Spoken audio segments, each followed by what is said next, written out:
One thing I've noticed over the past years, like talking with women and stuff like that, is you just overthink it to the point where you never talk with them and take action. Yeah, that's true. One of the problems is that like when you try to think too hard, like exactly you get like that. Yeah, you get paralyzed. Yeah, your brain fart. Yeah. Oftentimes, like what we forget is that when it comes to talking to like girls and especially attractive women, it is that just for the fact that like it is a girl or an attractive girl, like you tend to like your brain switches into like some like the try hard mode where you feel like the stakes are high, so like you really have to not F this up. That's exactly what tends to like freeze you up. You know, it's like kind of like if you've ever seen a rap battle, you know, like when somebody freezes up when he just gets too stifled and he feels like the stakes are too high and like it just goes, he just doesn't know what to say. So one of the important things is to just try the best you can to just relax and like... Yeah, because that's the girl you're talking to can also feel when you are just too intense and overthinking. Yeah, they can... Then you just come off as very, very weird. Yeah, they can smell inauthenticity a mile away. Yeah. Like that's a highly developed sense. Also because they are a very sociable creature by nature, because they have to deal with a lot of people and guys, so they know instantly if you're a weirdo. yeah, definitely. Like and not being able to sense dishonesty in a man might bear a higher cost, maybe perhaps for the average woman than for the average man. But so the important thing is that like you have to like stay relaxed and just it's about neither trying nor trying not to try. Because both trying is try hard and trying not to try is also try hard. So it's just like if you can just relax, just like not overthink what you're saying. Like if you're afraid that what you're gonna say is stupid, it's fine. Like if it comes off as just natural, like even if you don't know what to talk about, you can even just make that a thing and just be like, oh wow, like why don't I know what to talk about? Like why is my brain? Yeah, it's just owning the fact. Yeah, and then she might just bounce off. Yeah. And kind of also make fun of yourself or make jokes. Or, big, my God, thing, I huge, don't know what to say. Huge. Yeah, because then you're also standing out for the crowd, because all the guys just be like, they would just want to remain that cool frame. Yeah, and of course that's one of the secrets to especially like attractive women who might have a lot of like dudes be very nervous generally towards them. Like it just also means that if there's actually someone who just seems different, just for that, like you're already standing out if you see. Yeah, and it's also how you make her feel. So if you are just very fun and jokes about yourself and your own flaws, then she also can realize, oh, okay, I can also be myself in his company. You're not trying to impress, which actually is cool just in itself. Yeah, you should just stop overthinking it. And that obviously is harder than done. Like it comes with practice, right? No. At the end of the day, like, if you overthink it, you don't get anywhere.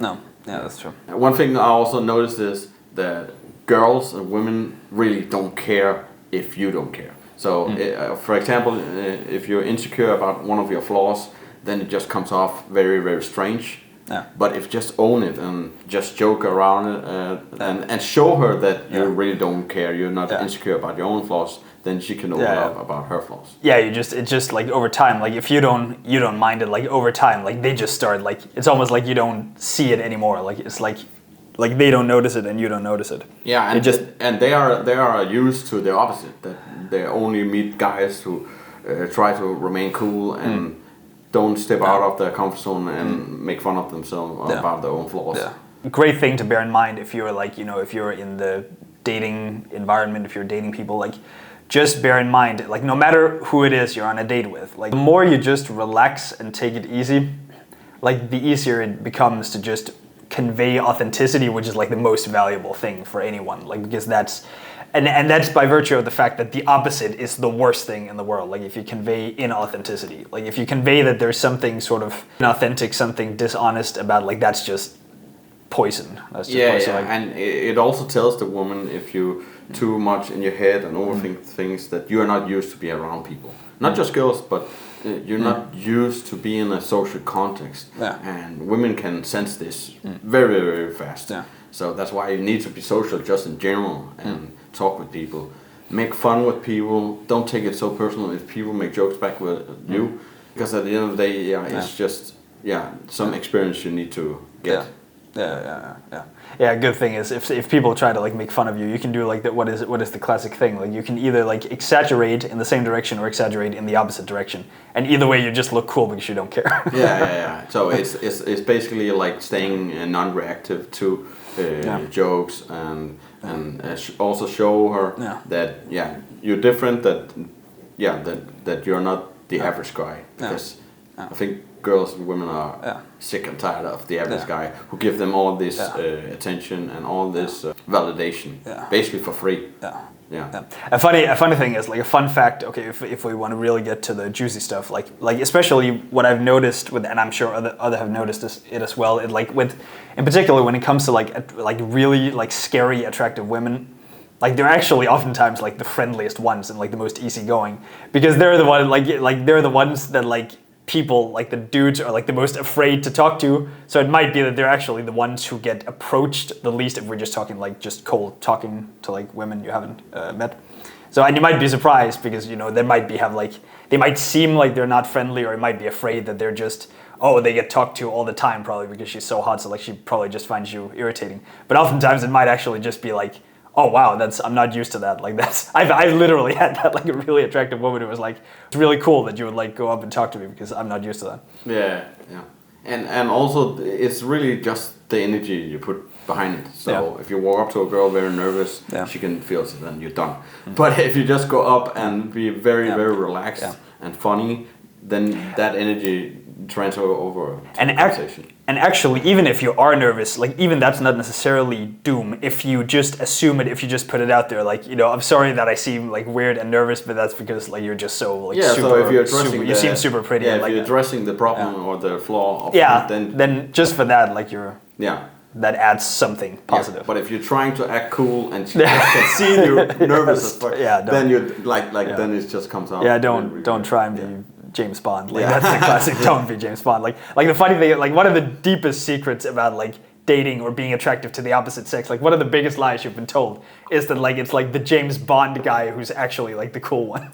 Like, because actually oftentimes it's like it's actually really just the dudes who are just like the goofy, easygoing ones who are not afraid of like making a fool out of themselves or like looking silly. Like, they're the ones who are actually really like high value and seem cool, and the ones you would want to like be social with. And if we break down like the nervous part of guys walking up to girls and they are nervous, it really shows the girl that this guy think there's too much risk. Like, the level is always messed up from the beginning, where the guy puts her so much on a pedestal, and he's like, I hope she doesn't reject me because she's up here. But if you don't have anything to lose and you're used to talk to girls in general, then you don't put so much weight on it. Basically. Yeah, it might be like you want to be with a guy who's like an equal. You don't want to be like with a fan, and I think that works for both sides. Like, you wouldn't want to be with a girl who acts like a fan or something. Like, what the hell? Like, I'm just looking for a partner. I'm looking for that.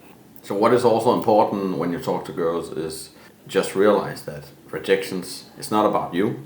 It can be a million things that's going on there, right? Oh, yeah. If you learn to put yourself out there and talk to people and girls and not afraid of getting rejected, then you also don't pay so much attention to when you do get rejected, because then you just can talk to other girls. Yeah, and the secret is probably that, like, for every girl that like just is not into you and like rejects you, there's probably like at least one other who would just think you're just kind of, cool, like, or at best not, or at best just neutral, like you're neither like cool nor uncool, you're just but it's, you're just a dude, and that's fine. And at the end of the day, do you really want to talk to a girl who doesn't want to talk to you? No. So it's just I know it's the saying and a cliche, but rejection is just guiding you towards something better. There's no point of talking with a person that doesn't want to. Yeah, no, it's a misuse of energy. Yeah. And again, rejection is not about you necessarily. It could also be that the girl had a really bad day. Yeah. And also rejections are temporary. So you can walk up to a girl, she rejects you. 30 minutes after, she comes back to you, or you approach her again, and she will be in a different mood. Yeah, that's true. I've tried that. Yeah. I've tried that, definitely. Like with associating with people, they might have been sort of like standoffish, and they were just sort of off, and then like an hour later, an hour and a half later, they're just in a super good mood and they're having fun, and then all of a sudden they're just like super sociable and friendly. Yeah. If you like this video, hit that like button and make sure to subscribe. There will come more videos up. And if you have any good experience or bad experience talking with girls, then comment below. I'd like to know your experience as well. Yeah, you also just have to realize that over time, if you do the work, meaning going up to girls and talk to them, it will be easier, and you will learn more about what works and what doesn't work. How can you get over that phase of being nervous? The energy you put behind it is very important. If you walk up and display how nervous you are, she might be also nervous. Yeah. So it's just not a good starting point for a conversation. Yeah. Instead, if you go up lighthearted, funny, all these things, then yes, that will play into the conversation. I've also tried sometimes that like a girl is just shy, and like it might be that like I thought they might not be interested, so I just left them alone. But then like they'll like come up later and be like, or write to you and be like, hey, it wasn't, I hope you didn't take it the wrong way, that I wasn't, that it was like I wasn't interested. That wasn't the case. Yeah, that's interesting when you have these experience, because then you will be like, oh, okay. Yeah, some people just convey things differently in their body language and their demeanor. I think guys tend to quit too soon. Or they draw conclusions too soon about what's the deal. Yeah, they will walk up to a girl and then, as you said, realize, okay, she's not interested. Yeah, after like one back and forth, they're like, oh, they didn't sound very interested. But again, maybe she's just nervous. She's nervous. She could be shy, or she's just not feeling in that moment. No. And then, later on, she can come up and talk to you, or you can. It happens. It happens. Yeah. Thanks for watching this video. If you want to learn more about how to talk to girls, then I've made a video you can check out here. It will pop up here. This is a video where I go out and interview girls and give their perspective on how to talk to them, what to do, what not to do. So I think you will like that video as well. And then I hope to see you in the next video.